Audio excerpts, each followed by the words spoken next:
Welcome to The Explainer. Today, we're diving into a pretty terrifying natural phenomenon, one that can turn a beautiful, serene lake into a silent, invisible killer. Okay, so let's set the scene. It's August 1984, in rural Cameroon. People are just going about their day, traveling on a road near a small, peaceful lake called Monoun. And then they just drop dead. 37 of them. No wounds, no signs of a struggle. They just stopped breathing. You can imagine the panic, right? The official cause of death for every single victim was suffocation. But how? Well, theories started flying. Local villagers were convinced it was evil spirits rising from the lake. The government, on the other hand, suspected something more political, maybe a secret terrorist attack using chemical weapons. The real answer, though, was way, way stranger. It had nothing to do with spirits or terrorists, and everything to do with the earth itself. To figure this out, we have to look at the clues. Eyewitnesses who lived near the lake remembered hearing a really loud rumbling sound the night before people started dying. A few of them also saw this weird, low-lying fog creeping away from the water. They didn't think much of it, just went to bed, totally unaware of the invisible, deadly cloud that was gathering right outside. So when all the early theories hit a dead end, the U.S. Embassy helped bring in a geologist, a guy named Haraldur Sigurdsson, and he had a hunch right away that this wasn't caused by people. His eyes turned to what was under the lake, this massive 1,600-kilometer-long chain of volcanoes known as the Cameroon Line, a real geological hotspot. Sigurdsson started looking for the usual signs of a volcanic event, like sulfur in the water, but he found nothing. The big breakthrough came from something incredibly simple. He took a water sample from the very bottom of the lake, and when he brought that bottle up to the surface, it started fizzing like crazy, just like cracking open a warm bottle of soda. And in that moment, he knew exactly what was going on. That one simple observation, a fizzy bottle of water, unlocked the whole terrifying mystery. Sigurdsson realized Lake Monoun hadn't just killed people, it had erupted, not with lava or ash, but with an invisible explosion of gas.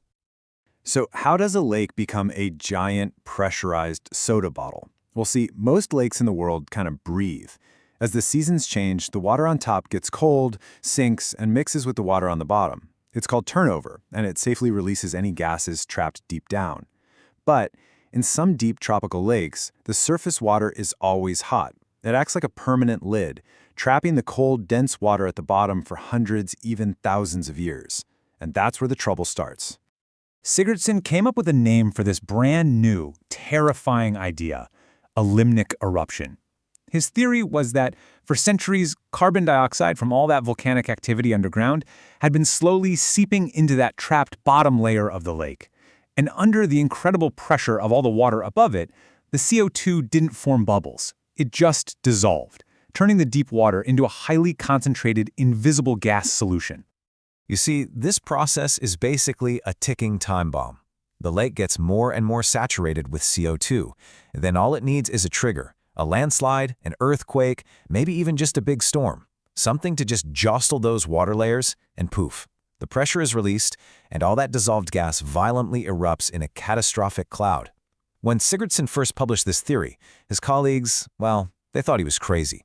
They pretty much dismissed it as ridiculous. But his theory wouldn't be considered ridiculous for long, because just 2 years later, only about 100 kilometers away, his idea was tragically, catastrophically proven to be correct. The world was about to learn the name of another lake, Lake Nyos. On the night of August 21st, 1986, Lake Nyos blew. It was a limnic eruption on a scale that nobody could have possibly imagined. Something like 300,000 tons of carbon dioxide gas burst out of that lake, creating this enormous invisible cloud. Now here's the really scary part.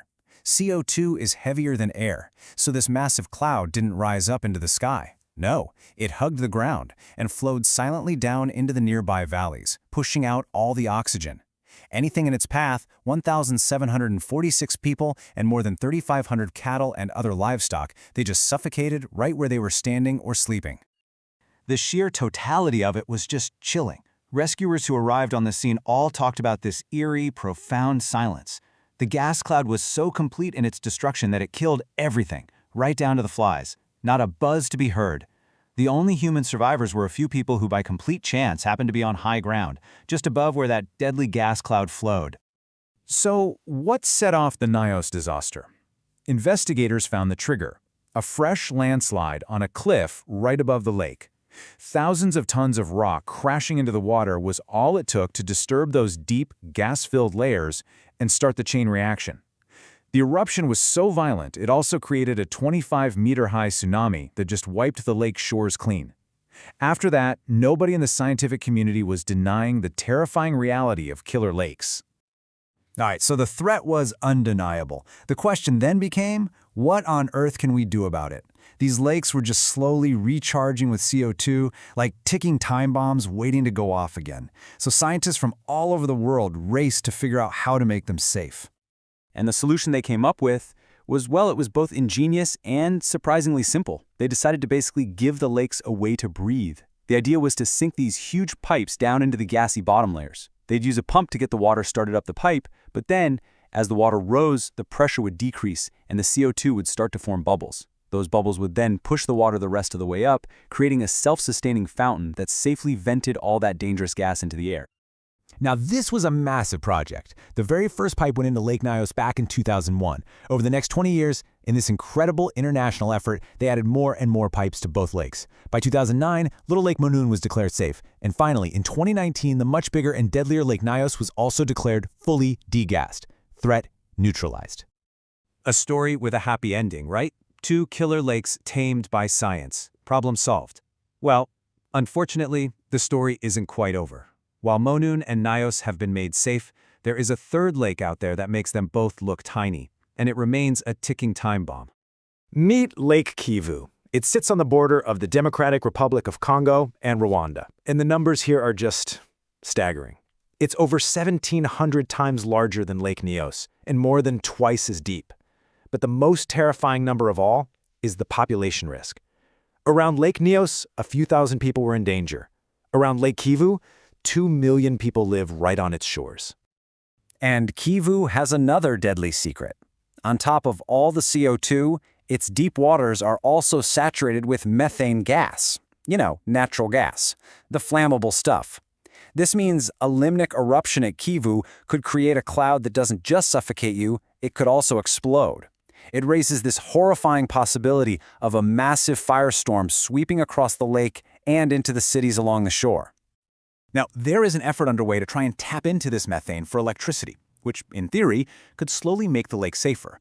But a lot of experts are really worried. The process is incredibly slow, and some fear that the extraction itself, if it's not done perfectly, could be the very thing that triggers the disaster it's trying to prevent. And when you factor in the political instability of the region, a big, coordinated safety project seems almost impossible. So this is where we are now. Lake Monoun was the warning shot. Lake Nyos showed us the devastating power of a limnic eruption. But Lake Kivu holds the potential for catastrophe on a scale that's almost unimaginable, a disaster that could dwarf anything that's come before it. And the really scary question is, now that we know the science, now that we know the risk, are we going to be able to prevent it?